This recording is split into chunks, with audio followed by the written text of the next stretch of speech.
Alright, this is a good old school rifle that I'd like to go over. This is my father-in-law's also. This is a Ruger M77 chambered in 270 with with an old Bushnell variable wide angle scope. And I'm not going to mess with the scope because he has it sighted in just perfectly, so I don't want to mess around with it. Um, this rifle is a straight shooter. It's in very good condition. It's old school. You can see here it's all wood and steel. Uh, and the wood condition is just gorgeous on this rifle. I really like this rifle. There's nothing special about it, but I tell you what, this thing is a tack driver. You'll shoot sub MOA at 100 yards all day long. In fact, with some of my father-in-law's hand loads, you'll shoot bullet on bullet at 100 yards all day long. The way this thing is sighted in, it's sighted in to point of aim at 100. At 200, it'll shoot just a little bit high, and with the way he has his hand load set up at 300, it'll be back to point of aim, and then at 400, you'll have to start raising up just a little bit if you're going to shoot out at farther distances.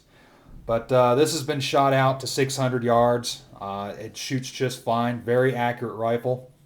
The action on it, I'll work the action here real quick. The action is just smooth as butter. You know, I really like the action on this rifle. I'll go ahead and take the bolt out so you can look at the bolt here. Standard bolt. The trigger pull is awesome on this. You know, I liken it to a good Remington Model 700 as far as the trigger pull is concerned. Very light, very consistent, no creep, nothing like that. You know, this rifle is very light. For being a wood-stocked rifle, it's very light.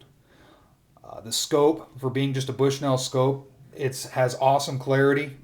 You know, it maintains at zero, of course. I mean, it had this for years and years and years, and he hasn't messed with it. We could take it out right now without messing with it, and we'll punch out dimes at 100 yards with this thing all day long without even trying. And I tell you what, that's just, you know, the craftsmanship of this rifle. One of the features I like of this rifle, if you need to unload it in the field, you see this little button right here.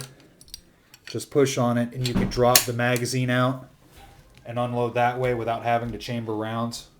So that's a neat little safety feature I like. The safety is located here. Very easy reach. And, you know, they just don't make them like this anymore, in my opinion. You can, well, I retract that. You can still get them. You have to pay a little bit more money to get something like this with the craftsmanship of the wood and whatnot. Normally, you see a lot of synthetic rifles on the market, so it's just nice sometimes to shoot a nice wood rifle with the good craftsmanship of the wood here. The only drawback is since this hasn't been bedded or anything like that, it's all original. With the way the barrel and the wood is, it's, you know, a thinner barrel, so of course as the rifle heats up, you're going to throw your groups off a little bit. But for a standard hunting type rifle, you're not going to encounter that in the field. You're going to take one shot, two shots, maybe three shots, depending on your situation. If you're a decent hunter and you pay attention to what you're doing and you wait for that good shot, you're only going to need one shot. So in any case, I'll go ahead and stop the video. Again, this is an awesome rifle. I really like this rifle. I hope to do some... I'd like to he's got some extra rounds that he needs shot off, so hopefully I can get this to the range. I'll set up a dime in 100 yards and I'll punch it out. I may use a real dime, or I'll just do another, just like I did with my Mosin Nagant video. I'll just draw out a dime with a magic marker or something, a Sharpie, and I'll punch it out at 100 yards easy all day long. That's what this rifle's capable of. So in any case, I'll go ahead and end this video, and if you have any questions, feel free to leave them.